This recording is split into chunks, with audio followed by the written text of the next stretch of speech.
Olá, pessoal.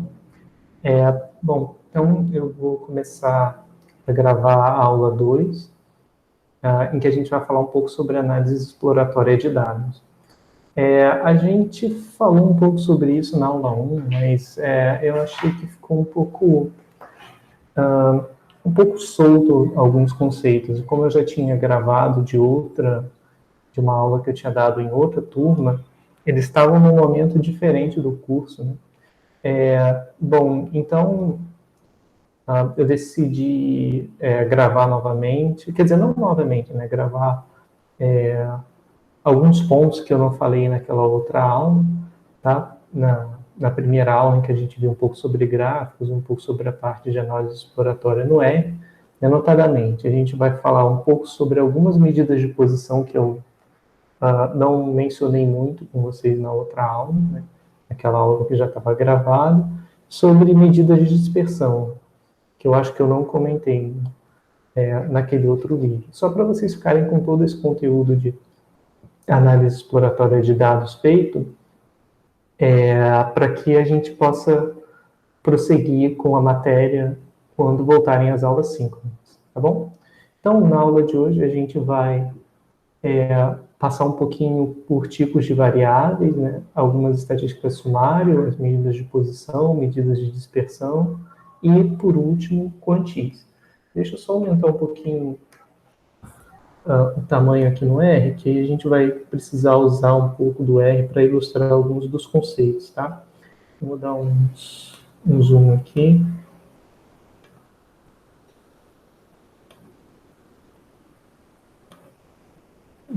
Deixa eu dar mais um. Pronto, eu acho que agora vai ficar mais fácil. Bom, a parte de análise exploratória, o que for comum, eu devo passar um pouco mais rápido, tá? Então, essa parte de análise exploratória foi o que a gente já tinha visto nos vídeos da semana 1, né? que é visualizar a estrutura e a distribuição de dados através de gráficos, né? E também obter alguns resumos numéricos da massa de dados. Tá? Então, a parte de análise exploratória trata disso. Inclui-se, então, a parte de análise gráfica, né? Uma análise inicial através de gráficos, e resumos numéricos da base de dados. O objetivo, em geral, né, é sempre extrair informação da base de dados para que, a partir daí, a gente possa selecionar quais são as metodologias mais adequadas para serem aplicadas, né? Ou para a gente entender um pouco quais são as variáveis que a gente está medindo, entender um pouco qual o comportamento de cada variável na nossa base, tá? Bom, e aí, falando um pouco sobre variáveis, né, sobre uma análise exploratória, né, sobre essas variáveis, a gente define alguns tipos, né, de variável aleatória. Então, a gente vai chamar de variável, né, uma característica registrada sobre uma unidade de observação, né, que pode ser um indivíduo ou um elemento qualquer, extraído e observado na sua amostra, né. E aí, por exemplo, né, a gente tem sexo, ou gênero, ou idade, ou grau de instrução, peso, altura, enfim, diversas características, né, a depender de quem são as suas unidades. Né? Se as suas unidades forem células, pode ser a medida de expressão de proteína para cada proteína diferente naquela célula. Cada proteína pode ter sua própria expressão, então cada uma delas seria uma variável, tá? E assim sucessivamente. Então é importante a gente, para começar, né, saber reconhecer qual é o tipo de cada variável, porque isso vai ajudar a ter uma primeira ideia de quais modelos devem ser mais adequados para tratar daquelas variáveis. Bom, então o primeiro tipo de variável que a gente vai ver são as variáveis categóricas, né? As variáveis categóricas são aquelas que têm um atributo qualitativo, tá? No elemento observado. Bom, então a gente assume, como o nome já diz, né, para uma variável categórica, a gente assume diversas categorias naquela variável. Tá? Então aqui a gente está tratando de forma geral, né, dizendo que são K categorias numa variável categórica. Tá? Então essas categorias elas vão ser mutuamente excludentes, ou disjuntas, ou mutuamente exclusivas, ou seja, São categorias que não há interseção entre elas, tá bom? Por exemplo, vamos imaginar que uma variável categórica seja... vamos imaginar que seja o gênero da pessoa, né? Então, a pessoa pode ter o seu gênero masculino, feminino, né? Ou então um gênero não binário, tá? Vamos pensar que só tenha essas 3 categorias. Tá? Então, tudo que não é masculino e feminino é classificado como não binário. Então, seria uma variável com 3 categorias, tá bom? Então, esse seria o meu valor de K. Só para vocês terem uma ideia, né, do que seriam essas categorias. E aí elas são mutuamente exclusivas, né? Então, não teria como a variável ter mais de um valor naquela categoria, tá? As K, né, que são o número de categorias, elas são exaustivas no sentido de que a união dessas categorias dá conta de todas as possibilidades na classificação, tá? Então, é importante a gente colocar o número de categorias igual à quantidade de valores ou de observações possíveis para aquela variável. Então, por exemplo, né, aqui, tratando só de sexo, biologicamente falando, a gente tem masculino e feminino, então são 2 níveis. Tá? Quando eu falava de gênero, claro, no outro slide, não era o gênero biológico, tá? Biológico é outra coisa, como vocês bem sabem, né? Tem aquela questão de filo, né, reino, e essas coisas que eu não lembro mais, infelizmente. Tá? Outro exemplo seria grau de instrução, por exemplo, né? E aí se discute, né, qual seria o valor de K, né, qual seria o número de categorias possíveis. Então, você pode pensar aqui, de repente, em dizer sem formação, fundamental incompleto, fundamental completo, médio incompleto, médio completo, superior incompleto, superior completo, tá? Mas isso aqui não é fechado, tá? Poderia se usar mais ou menos classes, dependendo de qual é o interesse do estudo, tá? A gente também pode considerar algo que é muito comum, são variáveis dicotomizadas, né? São aquelas que possuem ou não uma característica ou não, né? Um indicador. No caso de grau de instrução, poderia ser se ele tem ou não nível superior completo. Essa é uma variável que é muito menos informativa do que se eu considerar as 7 categorias, tá?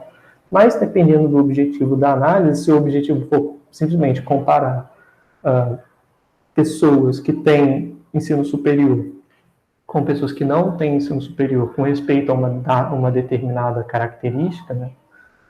Então, você precisa de 2 classes, tá?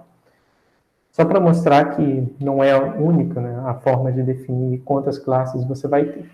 Bom, e aí as variáveis categóricas, elas se dividem em 2 tipos, as variáveis categóricas nominais e ordinais, basicamente. Tá? Então, o que seriam variáveis categóricas ordinais? As ordinais são as que têm uma determinada ordem intrínseca, né, naquelas variáveis entre as categorias. Um exemplo seria o grau de instrução ou a classe social, em que existe uma certa gradação, né, uma certa ordem. Por exemplo, a pessoa que tem um ensino superior completo, né, ela, em termos do que a variável mede, que é o grau de instrução, esse grau de instrução é mais elevado do que de uma pessoa que tem ensino médio incompleto, tá? Então, sempre que existe essa ordenação possível entre as categorias, a gente vai dizer que a variável é categórica ordinal. Tá?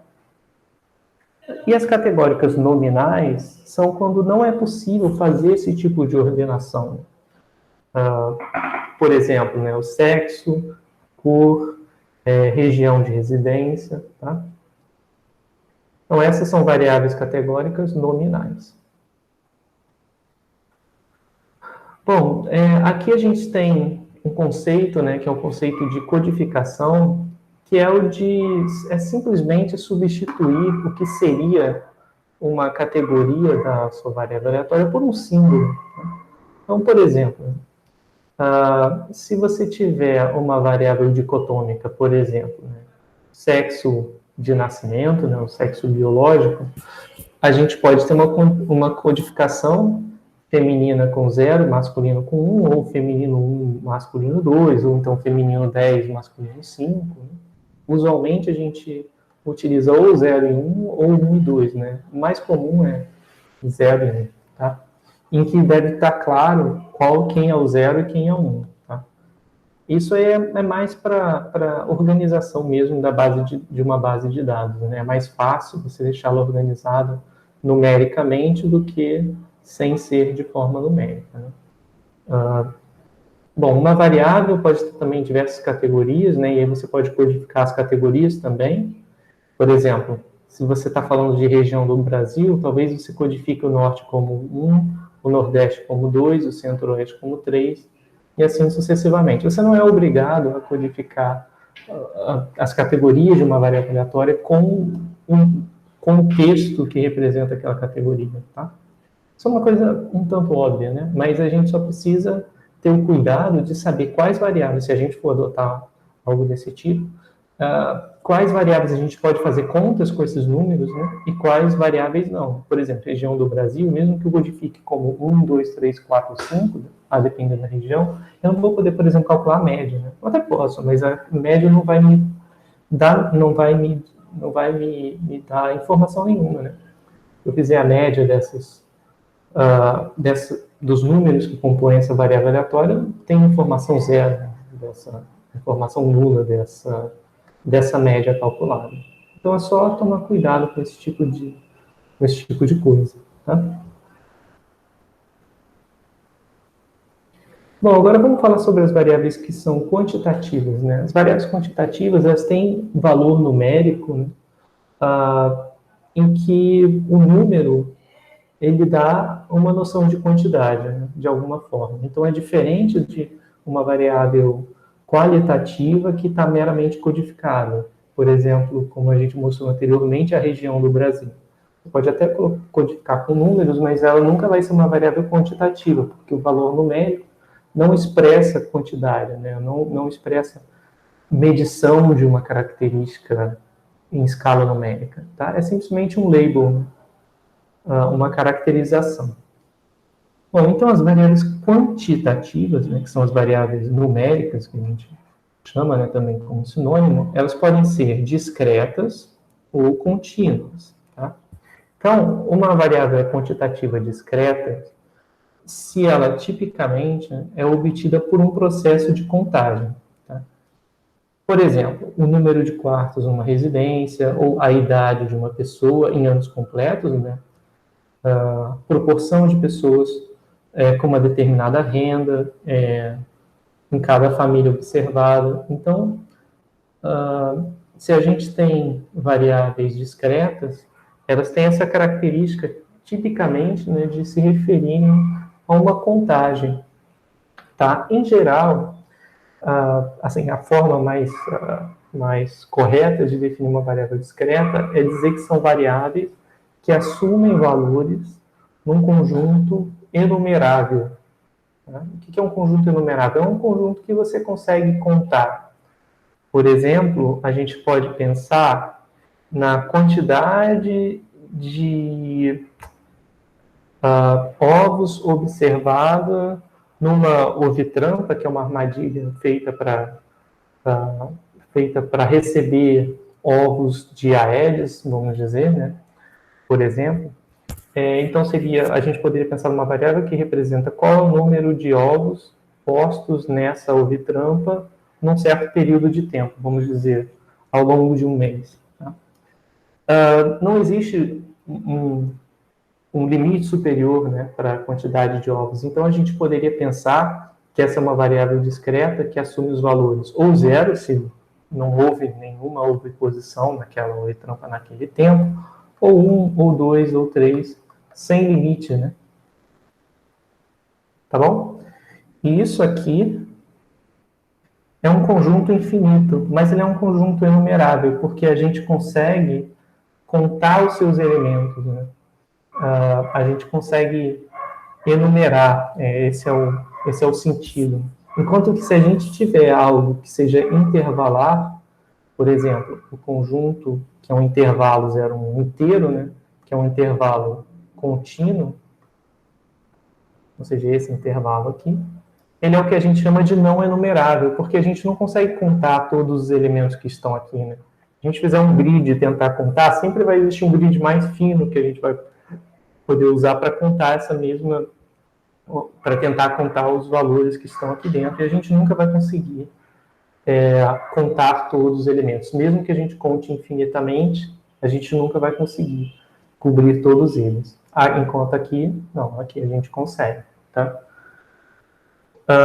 Então, essa é a diferenciação entre variável discreta e contínua. No caso do Aedes, né, a quantidade de ovos na ovitrampa é uma variável que é discreta. Tá? E variáveis contínuas, por exemplo, né, se você pensar o nível pressórico, né, palavra estranha essa, o nível da pressão da pessoa, ou o peso dela, ou a altura, tá? Ou a medição da gravidade em diferentes planetas, né, a depender dos planetas. Então, são quantidades contínuas, que variam numa escala contínua, né, de valores possíveis. Tá bom?